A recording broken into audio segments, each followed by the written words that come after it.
accomplir ta destinée. Parce que les démons qui ont été relâchés sont de plus en plus violents et méchants. Ils sont sans pitié. Ils sont cruels. Tu dois être fort. Tu dois être fort. C'est la souffrance qui va t'aider à y arriver. Chaque souffrance va t'endurcir de plus en plus. Le Seigneur m'a dit, je veux que tu sois inébranlable. Bien aimé, ça fait du bien. Lorsque tu arrives à un niveau de ta marche avec Dieu, où les petites niaiseries ne t'affectent plus, où tu regardes toutes choses et tu rigoles, parce que tu sais que le capitaine de l'armée est là. Tu ne t'inquiètes plus de rien. Tu sais qu'il combat tes batailles. Lorsque l'ennemi vient comme un fleuve, l'esprit se lève le même. Ça fait du bien. Et avant d'en arriver là, tu dois accepter de traverser la souffrance. Il n'y a pas de demi-mesure. Alors, plus tu fuis, oh ben, tu es en train de prolonger ton temps. Tu es en train de prolonger ton temps. Dieu ne va pas changer ses principes pour toi. Tu dois t'ajuster aux principes de Dieu.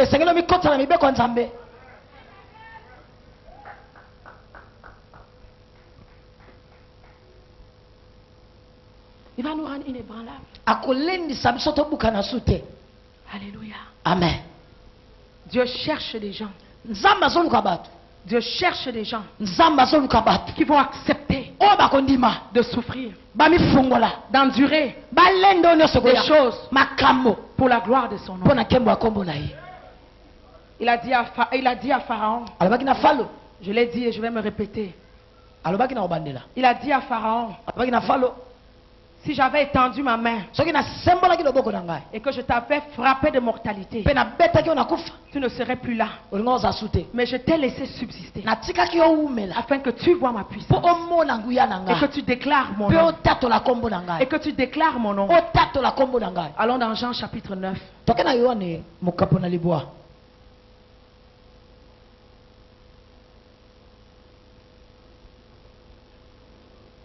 Jésus vit en passant un homme aveugle de naissance. Ses disciples lui firent cette question. Rabbi, qui a péché? Cet homme ou ses parents pour qu'il soit né aveugle? Jésus répondit, ce n'est pas que lui ou ses parents aient péché, mais c'est afin que les œuvres de Dieu soient manifestées en lui. Il faut que je fasse tandis qu'il est jour les œuvres de celui qui m'a envoyé. La nuit vient où personne ne peut travailler. Pendant que je suis dans le monde, je suis la lumière du monde. Alléluia. Amen. Qu'est-ce que cet homme a fait pour qu'il soit né aveugle? Qu'est-ce que cet homme a fait? On posait des questions. Peut-être on pose des questions sur ta vie aujourd'hui. Peut-être tu es devenu l'objet de mépris. Peut-être on te nargue. Toi alors, depuis que tu vas à l'église, qu'est-ce qui a changé dans ta vie? Qu'est-ce que cet homme a fait? Jésus a dit, personne n'a rien fait. Laissez-le tranquille. Je l'ai choisi parce que j'ai une œuvre à faire à travers lui. Il a accepté d'être un instrument pour moi. Il ne s'est jamais plaint. Au contraire, chaque jour, il me glorifie et il me remercie. Même pour le souffle de vie. Il dit, même si je ne vois pas, au moins je peux respirer. Il me rend grâce chaque jour. Au lieu de toujours chercher ce que tu n'as pas, apprends à utiliser ce que tu as. Amen. L'aveugle Bartimée n'avait pas les yeux pour voir. L'aveugle Bartimée, il était aveugle. Mais il a reçu la révélation du Messie, de Jésus en tant que fils de David. Il était assis au bord du chemin. Il n'avait pas la vue, mais il pouvait entendre. Il pouvait entendre. Au lieu de se plaindre chaque jour qu'il ne voyait pas, il a utilisé ce qu'il avait. Il a réuni les informations. Il a consulté d'autres personnes. Il a entendu parler des autres aveugles qui avaient recouvert la vue. Il a mené ses enquêtes. Et Et il était prêt. Et il était prêt. Et le jour où Jésus est passé, ce que Dieu ne lui avait pas, ce que Dieu lui avait donné, il a utilisé pour obtenir ce qu'il n'avait pas. Au lieu de te plaindre de ce que tu n'as pas, commence à utiliser ce que Dieu t'a donné pour obtenir ce que tu as. Arrêtons de toujours murmurer. Les enfants murmuraient dans le désert et ils ont été punis. Dieu n'aime pas les murmures. Dieu n'aime pas les ingratitudes. Apprends à te souvenir de ses bienfaits. Apprends à te rappeler ce qu'il a fait hier, ce qu'il a fait avant-hier. Dans les moments difficiles, apprends à sanctifier son nom. Parce que son nom doit être sanctifié dans les difficultés. Et je peux te garantir que si tu fais ces choses, tu seras le prochain en ligne pour la bénédiction. Les vrais adorateurs, ce n'est pas ceux qui adorent lorsque tout va bien. Les adorateurs en esprit et en vérité. C'est lorsque tout va mal. Ils sont capables d'adorer Dieu, de le chanter, de le danser de toutes leurs forces. Il y a des personnes parce qu'il manque $1. L'église doit s'arrêter ce jour-là. Tu viens à l'église fâché. Tu le vois fâché. Il va attirer l'attention sur lui. J'ai déjà dit à mes enfants, vous voulez marcher par la foi. Mais si vous avez vos humeurs, ou vous choisissez de déposer vos fardeaux auprès de Dieu, si vous entrez ici avec vos humeurs, que tout le culte vous êtes là, à la fin du culte vous êtes là, et on doit former un attroupement autour de vous, qu'est-ce qui ne va pas? Je leur ai dit cette journée-là, tu restes à la maison, tu restes chez toi, parce que c'est Dieu qui est glorifié dans ce lieu. On ne vient pas glorifier les mauvaises humeurs, et les bouderies, et les fâcheries. Je dis tu restes chez toi. Si tu vois quelqu'un de mauvaise humeur ici, je te mets dehors moi-même. Et ils me connaissent assez pour savoir. Alléluia.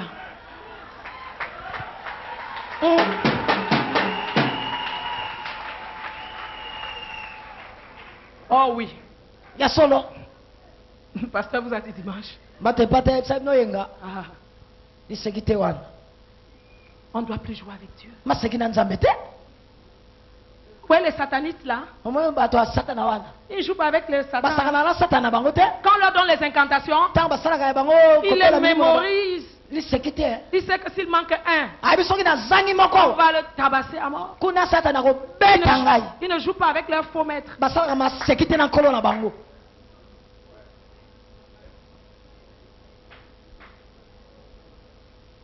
Jésus a dit, j'ai besoin de cet aveugle pour que mes œuvres soient manifestées à travers lui. Je ne sais pas pourquoi tu es venu ce soir.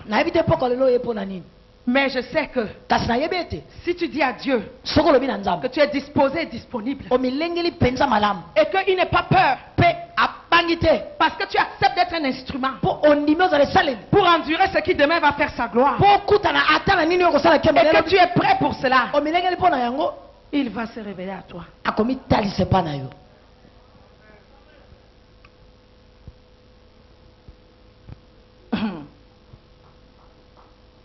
Sois prêt hein, quand tu pries comme ça.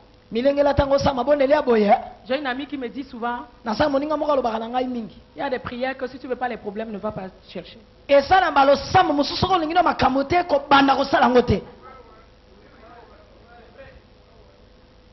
Mais si tu acceptes d'endurer patiemment, selon les principes de la parole de Dieu, dans la souffrance, ce sera une gloire pour toi.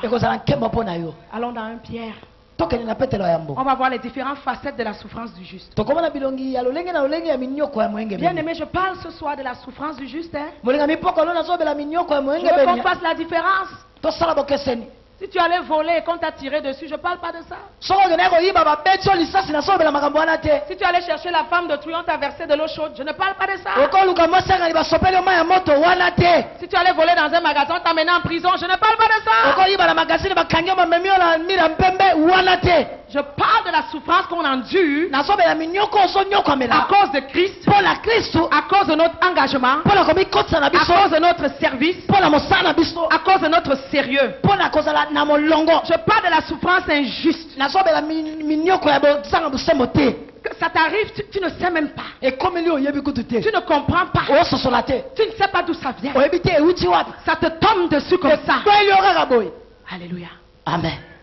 Je ne parle pas de ce que tu allais chercher. Tu allais chercher quelque chose et tu es dans la souffrance. Ne viens pas faire comme si tu étais parmi les justes là. Va et répands-toi, ce sera le remède pour toi. Ma parole ne s'adresse pas à toi. Je parle aux justes qui endurent à cause du royaume, à cause de l'appel. Alléluia. Amen. 1 Pierre chapitre 4.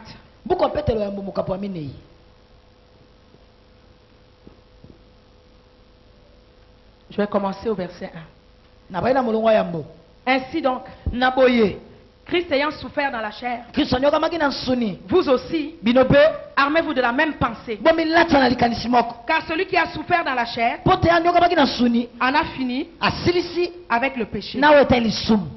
Il dit au verset 12, bien-aimés, ne soyez pas surpris comme d'une chose étrange qui arrive de la fournaise qui est au milieu de vous pour vous éprouver,